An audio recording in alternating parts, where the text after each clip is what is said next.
नमस्कार आप सभी को।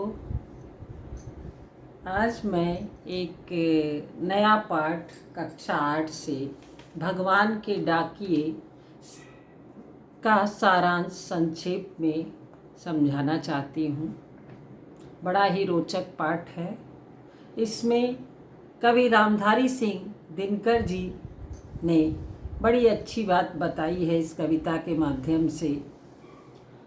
उस कविता का शीर्षक है भगवान के डाकिए। इस कविता में कवि ने पक्षी और बादल को भगवान का डाकिया बताया है, जो मनुष्य को प्रेम, त्याग और सद्भाव का संदेश देते हैं।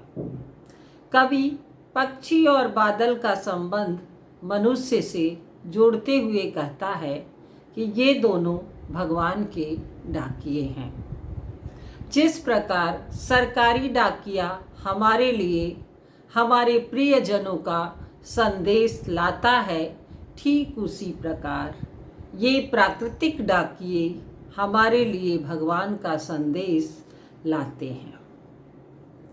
किसी विशेष स्थान, किसी विशेष लोगों के लिए संदेश नहीं लाते, बल्कि सबके लिए ये संदेश देते रहते हैं।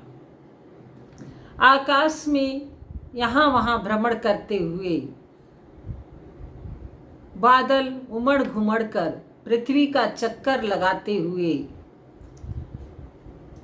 पक्षीगण विचरण करते हुए पूरे प्रकृति का दृश्य देखते रहते हैं।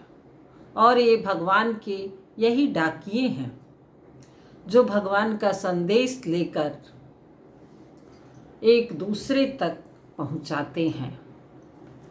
सभी देशों अर्थात पूरी पृथ्वी के आसपास घूम कर ये परिचय और संदेश देते रहते हैं। ये पक्षी उड़ते हुए संदेशों का आदान प्रदान करते हैं। यह संदेश हम मानव नहीं समझ पाते, परंतु पेड़ पौधे, पर्वत आदि इनकी भाषा को समझ जाते हैं और वे व्यवहार करने लगते हैं उसी प्रकार। इसी तरह से एक देश का जल सूरज की किरणों से भाप बनकर बादलों के रूप में दूसरे देश में बरसता है।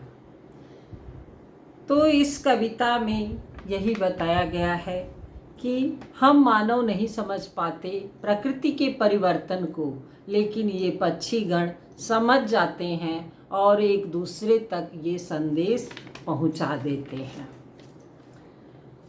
यही इस कविता में यही बात कही गई है। अगले वीडियो में मैं पूरे कविता का अर्थ आप लोगों को प्रसंग के साथ समझाऊंगी।